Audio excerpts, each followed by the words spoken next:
Thanks. 1 second. I'll put mine back up again. All right. Well, thanks so much for all being here. Thank you to the students to organize this. Thank you to the IT team, the caterers, everybody else. It's an absolute pleasure to be on a panel with such great people. I'll try and keep my remarks brief, which is, never a guarantee. It's not a trillion minutes in the day. But my goal, I think, with this is to try and convince you all, now that we've got you here with the big splashy headline, now that we've managed to break through in the popular media discourse with a number so big that it breaks people's sense of norms, to try and make a reasonable case, not the crazy person case that I get associated with, but the other one. And the case that I want to make today, and hopefully we can kind of tease it out with everybody else with their respective expertise, is that default is the worst possible case scenario.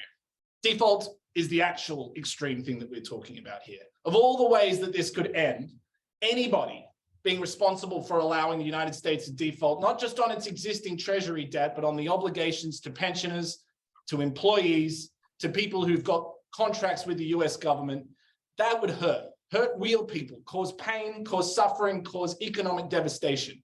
We can joke about accounting gimmicks, we can joke about political hardball, but there are real people that are going to suffer if we don't actually resolve this problem. That's the first point that I want to make.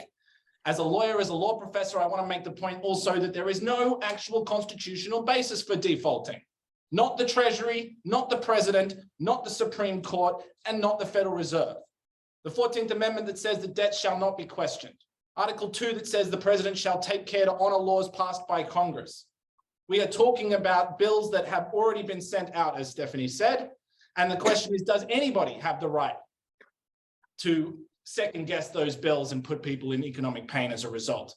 And I'm very, very grateful that Eric Foner, the historian of the Civil War, had an article in the New York Times today talking about the 14th Amendment, where the point that he makes is the 14th Amendment was instigated to ensure not only that individuals would somehow try to prevent Civil War debts from being paid, but actually that Congress itself couldn't retroactively undermine the debts that were already incurred. A future white supremacist Congress that managed to take back over the United States could not retroactively declare the debts incurred during the Civil War invalid.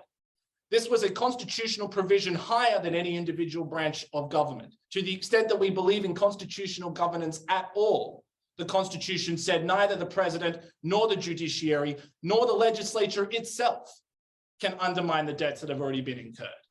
So when we are talking about extreme catastrophic scenarios, when we are talking about who is exercising an extreme acquisition of power that they do not have, anybody that tells you that they can cause default, that it's their right to say options to avoid default are being taken off the table, are being the constitutional extremists in this conversation. And I hope that we can get to the point where people feel convinced by that by the end of this conversation.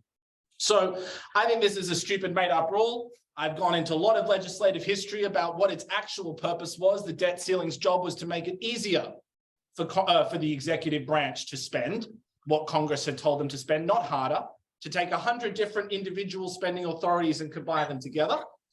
And ultimately, that happened at the same time as Congress tightened the screws on how much to spend. They said, you can't spend more than we tell you, you can't spend less than we tell you. Like Goldilocks, you have to spend just right. But when we tell you how much to spend, you don't have a reason not to do it. You have the discretion to use whatever tools at your availability, but you cannot say no.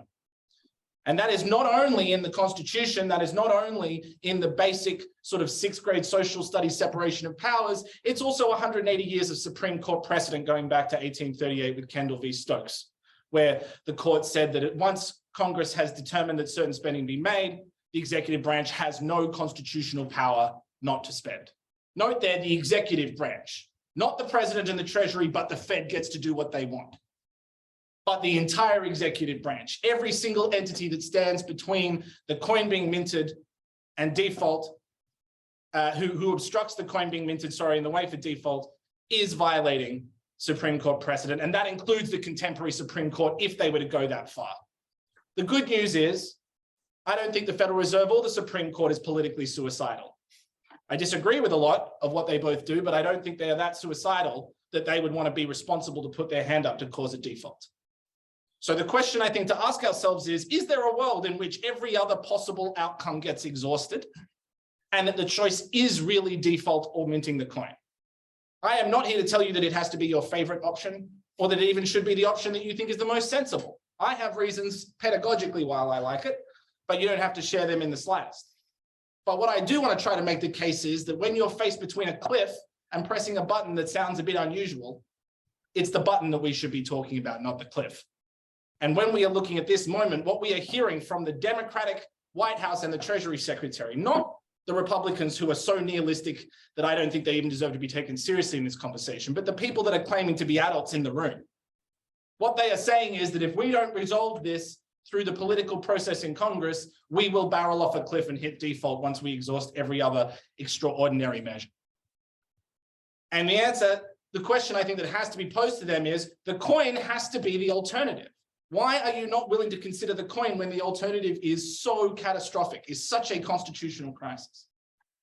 The Federal Reserve might not accept it, is what Treasury Secretary Yellen said over the weekend.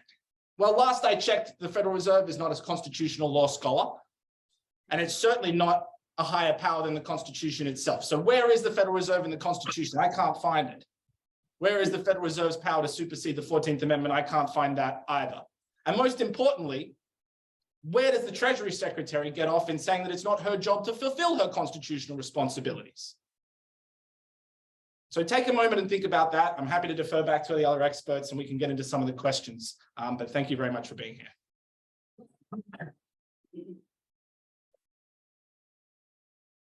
Maybe we can hand it back over to Professor Judge. Do you have any initial questions you'd like to ask? Oh, I was specifically told I wasn't allowed to moderate. I was told that I was not in that position. So here, let me actually like come in though.